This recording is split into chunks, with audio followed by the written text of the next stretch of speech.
Kalau ada satu kata dalam kamus hukum kita yang punya semacam kekuatan ajaib untuk langsung bikin tekanan darah orang naik, itu pasti kata sita. Iya, bener banget. Kata itu konotasinya sudah seram duluan ya di masyarakat. Nah, iya kan? Mungkin Anda yang sedang mendengarkan ini pernah lihat atau dengar rumah seseorang disita oleh pengadilan, terus Anda otomatis mikir, wah, orang ini pasti sudah divonis bersalah nih. Atau, ya ampun, pasti dia sudah bangkrut total. Padahal nyatanya dan selalu begitu. Malah seringnya jauh dari asumsi itu. Betul, dan yang mengejutkan, dalam banyak kasus, proses persidangannya sendiri itu malah baru saja dimulai.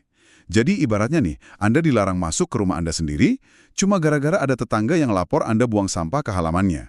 Padahal laporan itu belum tentu benar dan belum dibuktikan sama sekali oleh hakim. Analogi yang menarik. Dan itu memang salah satu miskonsepsi terbesar yang ada di masyarakat kita soal hukum acara.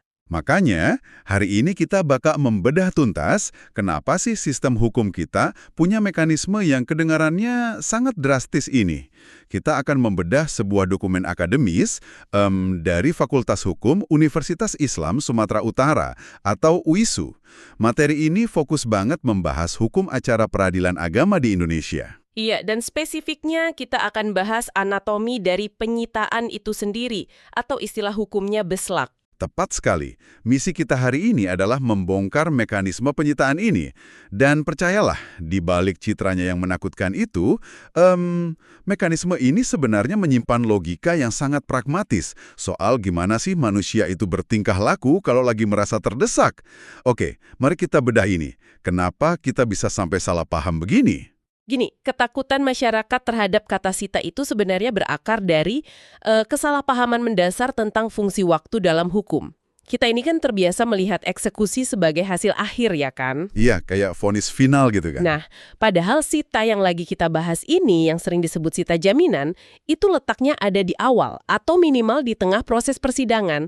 Secara hukum, penyitaan di tahap ini itu murni cuma sebagai instrumen jaminan. Jaminan supaya apa nih? Supaya pengadilan bisa mengantisipasi skenario terburuk. Gini, coba Anda bayangkan, penggugat sudah habis waktu berbulan-bulan, bayar biaya perkara yang nggak murah, bolak-balik sidang, terus akhirnya dia menang.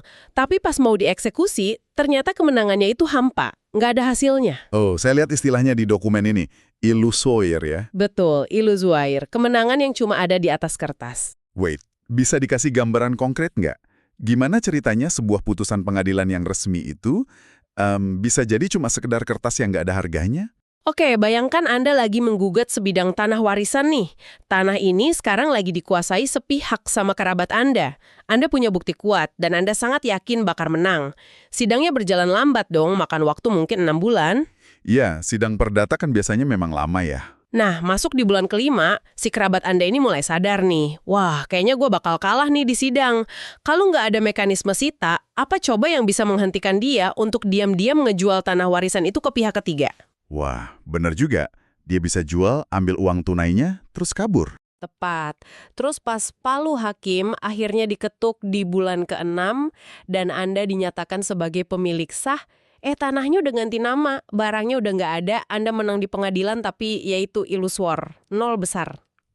Jadi sita jaminan ini diciptakan spesifik untuk memotong peluang terjadinya pelarian aset itu ya?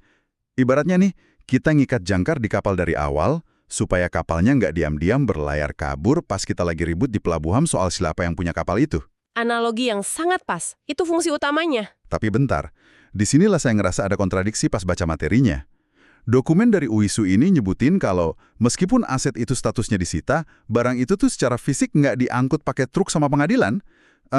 Gimana ceritanya barang disita tapi nggak diambil? Nah, ini fakta yang sering bikin orang kaget. Hukum acara kita itu menetapkan kalau barang sitaan, mau itu mobil kek, rumah kek, pada prinsipnya tetap dikuasai dan berada di tangan si tergugat. Wait, serius? Barangnya nggak disita secara fisik? Enggak, di awal persidangan. Anda sebagai pihak yang hartanya lagi disita, masih bisa tidur di rumah itu. Kalau yang disita mobil, Anda masih bisa pakai mobilnya buat ke kantor tiap hari. Penyitaan di tahap ini cuma meletakkan status hukum di atas barang itu, bukan ngerampas fisiknya. Loh, tunggu dulu. Kalau mobilnya masih di garasi dia, kuncinya masih di kantong dia, terus apa gunanya disita? Kan itu nggak nyelesain masalah awal kita tadi. dia masih bisa bawa kabur mobilnya malam itu juga dong. Secara fisik memang tergugat masih punya akses penuh. Tapi, nah disinilah hukum kita bekerja lewat jalur administrasi dan ancaman sanksi yang super ketat. Nanti kita bahas sanksinya. Tapi soal penguasaan fisik tadi, kita harus ngomongin siapa yang turun langsung ke lapangan buat meletakkan Sita ini. Oh, maksudnya para ofisial pengadilannya ya? Betul. Disinilah peran seorang juru Sita jadi sangat krusial. Materi dari UISU ini ngasih porsi yang lumayan loh buat ngebahas beban psikologis dan profesionalisme juru Sita ini. Ya, saya baca bagian itu. Kayaknya standar operasional mereka tuh lebih mirip negosiator krisis ya, daripada sekedar tukang pos yang ngantar surat dari pengadilan. Emang kenapa pendekatan komunikasi mereka tuh penting banget sih? Coba posisikan diri Anda sebagai tergugat. Tiba-tiba ada petugas pengadilan datang ke rumah Anda. Emosi pasti lagi tinggi-tingginya kan, stres maksimal. Apalagi kalau proses penyitaannya sampai dilihat sama tetangga-tetangga. Harga diri rasanya hancur. Pasti malu banget sih. Bisa langsung defensif atau malah ngamuk gitu orang. Nah, makanya aturan itu mewajibkan juru Sita buat nggak sekedar dateng, nempel stiker di Sita, terus kabur. Nggak bisa gitu. Mereka harus ngelakuin pendekatan yang proporsional dan hati-hati banget. Jadi mereka ngapain Pak sampai di lokasi? Tugas utama mereka tuh ngasih edukasi kilat di tempat.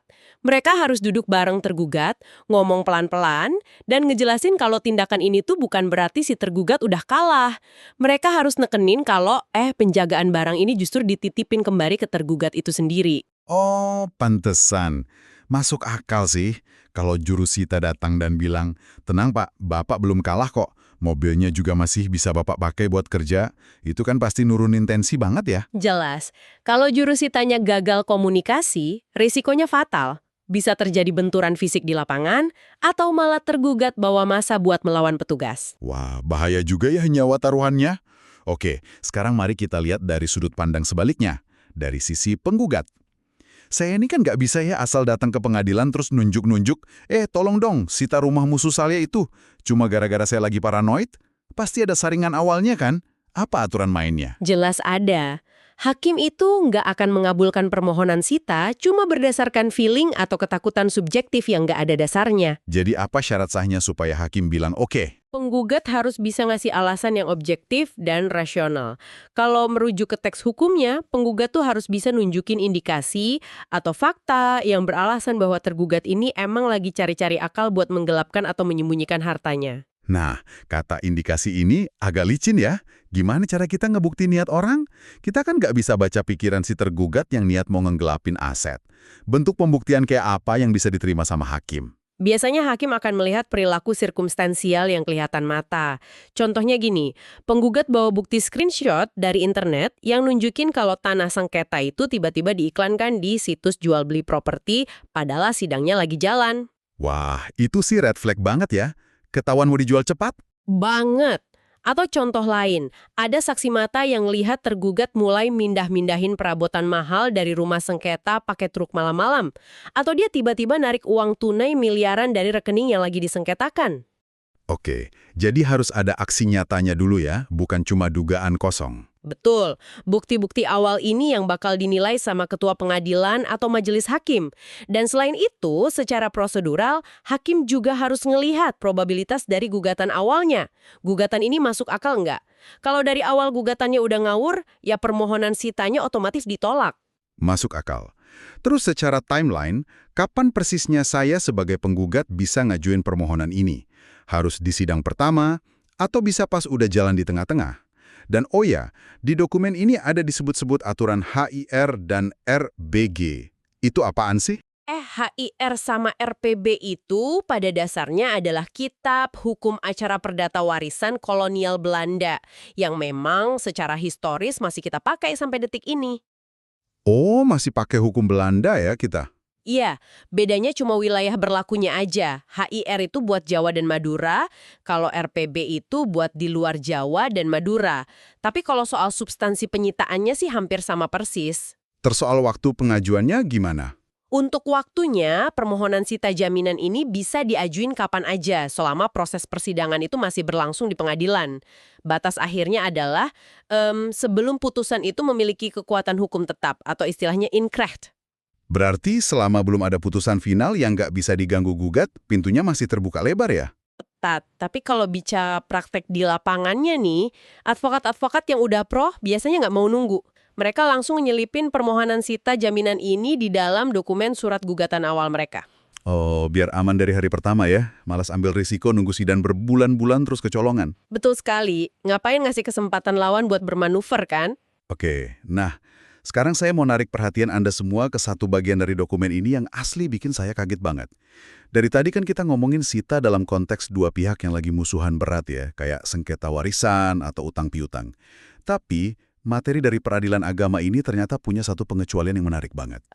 Saya tahu arah pembicaraan ini. Ini pasti soal aturan di kompilasi hukum Islam ya, kan? Iya, soal harta bersama antara suami istri. Ini tuh diatur di pasal 95 kompilasi hukum Islam.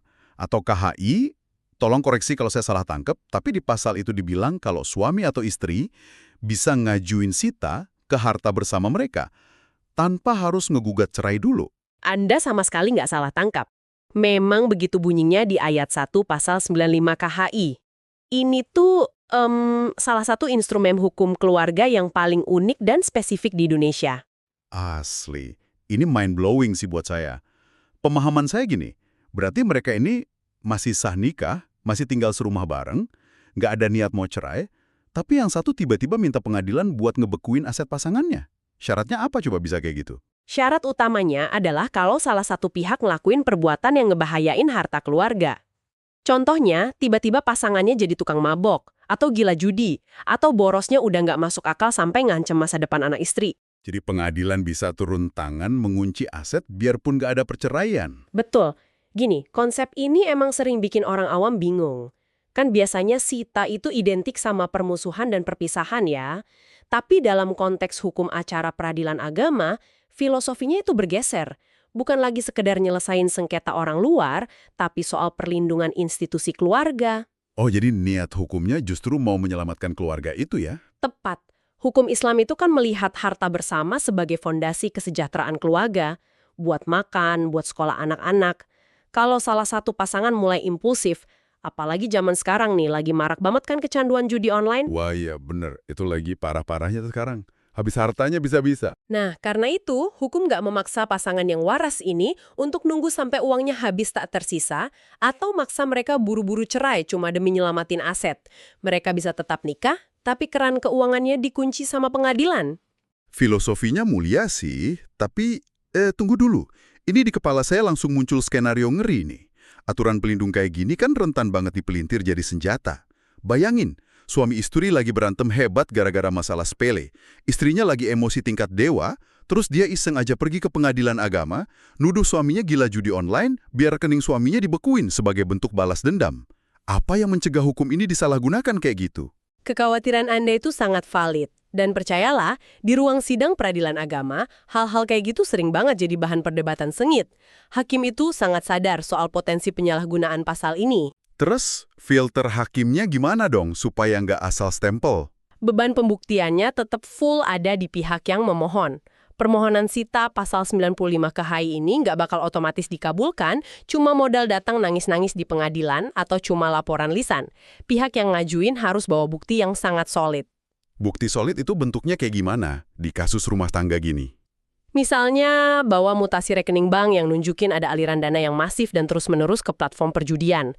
Atau bukti tagihan kartu kredit atau pinjol yang menumpuk di luar batas kewajaran. Oh, jadi nggak bisa cuma nuduh doang ya, harus ada paper trailnya. Harus. Dan seringkali mereka juga diwajibkan menghadirkan saksi. Mungkin orang tua, mertua, atau pihak ketiga yang emang ngelihat langsung perilaku destruktif si pasangan itu.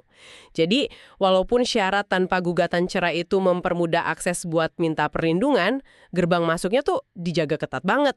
Hakim nggak mau hukum ini malah dipakai buat kekerasan finansial di dalam rumah tangga. Oke, itu cukup melegakan sih. Berarti hakim benar-benar jadi filter analitis ya, bukan asal ketok palu. Nah sekarang, mari kita geser fokus kita ke konsekuensi nyata dari penyitaan ini. Kita balik ke skenario sengketa umum yang awal tadi. Katakanlah permohonan sita udah dikabulkan hakim. Juru sita udah datang ke rumah, ngomong baik-baik, dan secara resmi naruh status sita di rumah itu. Tapi fisiknya kan masih dihuni sama si tergugat tuh. Iya, di situ masalahnya. Pasti ada godaan yang gila-gilaan buat si tergugat untuk ngelanggar aturan ini. Dia pasti mikir gini, Dokumen sita ini kan cuma selembar kertas dari pengadilan. Mumpung sertifikat dan rumah ini masih di tangan gue, mending gue jual cepet aja ke orang lain, kasih harga miring, dapat cash, terus gue kabur keluar kota. Nah, di titik inilah sistem hukum kita unjuk gigi. Di sini, hukum menutup semua celah kekhawatiran Anda tadi. Waktu penyitaan itu didaftarkan, itu bukan cuma sekedar panitera nyatet di buku besar terus disimpan di laci pengadilan. Nggak sama sekali. Terus kemana datanya pergi? Sistem hukum kita itu langsung ngebangun tembok pembatas dari dua arah sekaligus. Dari sisi perdata dan dari sisi pidana. Disinilah bagian yang sangat menarik. Coba kita urai dari sisi perdatanya dulu. Secara praktis, gimana cara sistem ini menghentikan transaksi jual-beli yang dilakukan diam-diam? Kan kalau dia jual tanah ke orang ketiga, si pembeli ini kemungkinan besar nggak tahu kalau tanah itu lagi sengketa dan disita. Emangnya pengadilan masang plang neon raksasa tulisan disita gitu di depan pagar? Haha, kadang plang sita emang dipasang sih buat efek jera, tapi instrumen pencegahan utamanya itu justru bekerja secara senyap di tingkat administratif negara. Gimana tuh cara kerjanya? Berdasarkan pedoman hukum acara, begitu sita diletakkan atas benda tidak bergerak kayak tanah atau rumah, pengadilan itu wajib mendaftarkan status sita tersebut ke instansi terkait. Dalam hal ini, langsung di-link ke Badan Pertanahan Nasional atau BPN. Kalau yang disita mobil, laporannya masuk ke sistem Samsat. Saya paham sekarang.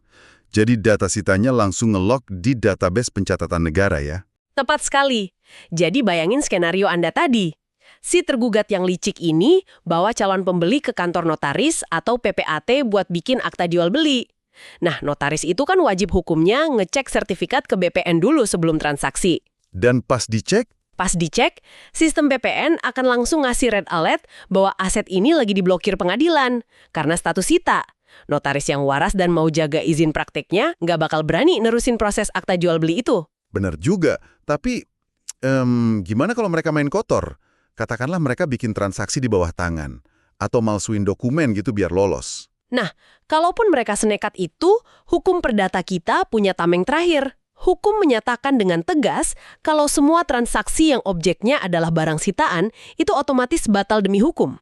Batal demi hukum tuh maksudnya gimana? Maksudnya, sejak detik transaksi itu ditandatangani, di mata hukum transaksi itu dianggap tidak pernah terjadi. Nol, si pembeli apes ini nggak akan pernah bisa membalik nama sertifikat itu ke namanya dia di BPN. Wah, kasian juga ya pembeli pihak ketiganya.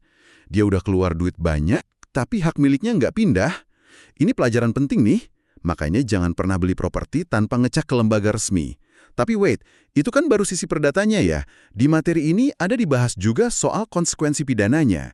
Dan jujur, menurut saya ini bagian yang paling ngeri buat si tergugat. Emang bisa dari perkara perdata murni kayak utang piutang, tiba-tiba orangnya dijerat hukum pidana dan masuk penjara? Bisa banget. Dan ini adalah garis merah pekat yang pantang dilewatin sama siapapun yang berurusan sama pengadilan. Menjual, memindahkan, atau bahkan cuma menyembunyikan barang yang udah resmi disita itu bukan lagi sekedar ingkar janji perdata. Dan apa dong? Itu udah diklasifikasikan sebagai tindak kejahatan serius terhadap otoritas negara. Materi dari wisu kita ini secara eksplisit merujuk ke ketentuan Pasal 31 Kitab Undang-Undang Hukum Pidana atau KUHP. Ancaman sanksinya apa nih dari pasal 31 KUHP ini? Pasalnya dengan jelas mengancam siapa saja yang dengan sengaja menarik kembali barang yang udah disita secara sah oleh kekuasaan umum. Atau menyembunyikan barang tersebut, hukumannya pidana penjara maksimal 4 tahun. Astaga, 4 tahun. Iya, 4 tahun di balik jeruji besi. Coba Anda bayangin transformasinya nih. Awalnya Anda cuma digugat sama saudara urusan batas tanah warisan. Ranah perdata biasa. Tapi karena Anda ngerasa so pintar, terus nekat ngejual tanah yang udah digembok statusnya sama hukum, Anda malah secara harfiah ngebeli tiket buat masuk penjara 4 tahun. Biarin barang ini tetap di tangan Anda, biar hidup Anda nggak susah-susah amat pas sidang. Tapi kalau Anda berani nyalahgunain kepercayaan ini, ya kami kandangin Anda di penjara. Ringkasan yang sempurna itu adalah keseimbangan antara pendekatan humanis lewat jurusita di lapangan dikombinasikan sama ancaman tangan besi dari hukum pidana buat yang berani coba-coba main curang. Gila sih. Dan pastinya status sita ini nunggu hasil akhir sidang kan? Kalau di akhir ternyata tergugat menang, sitanya dicabut dong? Tentu saja, kalau di putusan akhir ternyata hakim bilang gugatan si penggugat nggak terbukti, hakim akan ngeluarin amar putusan buat ngangkat sitanya. Pemblokiran di BPN atau Samsat langsung dibuka, dan aset itu balik sepenuhnya bebas jadi milik tergugat tanpa beban apapun. Makanya logis kan, kenapa dari awal barangnya nggak diangkut paksa? Karena pengadilan harus mengantisipasi kalau ternyata si tergugat ini sebenarnya nggak bersalah. Benar-benar masuk akal. Diskusi hari ini sih asli ngerombak total cara pandang kita soal sistem peradilan. Dari dokumen akademis UISU ini, kita bisa sama-sama narik kesimpulan ya. Buat Anda yang mendengarkan, sekarang jelas bahwa kata sita di peradilan agama itu jauh banget dari sekedar alat penghukuman dini yang semena-mena. Ini tuh ternyata sebuah instrumen presisi yang canggih banget. Betul, hukum kita ternyata cukup visioner dalam melihat celah perilaku manusia. Iya kan, kita lihat gimana hukum berusaha menyeimbangkan dua sisi. Di satu sisi, ada perlindungan buat si penggugat, biar nanti kemenangannya nggak cuma ilusi belaka. Tapi di sisi lain, hukum masih memanusiakan si tergugat. Barangnya nggak dirampas fisiknya, dibantu sama empati dari jurusita yang tugasnya nenangin situasi, bukan malah ngomporin. Pendekatan yang komprehensif, dari psikologi sampai administratif. Dan kita juga belajar kalau minta sita itu nggak gampang. Harus ada bukti niat buruk buat ngelapin aset. Walaupun, ya kita sempat dibikin shock juga sama aturan khusus KHI tadi ya, di mana pengadilan bisa membekukan harta keluarga biarpun nggak ada perceraian, kalau emang pasangannya mulai bahayain keuangan keluarga pakai judi atau sejenisnya. Pengecualian yang sangat pro keluarga sebenarnya. Setuju. Dan puncaknya tadi itu, ngeri banget.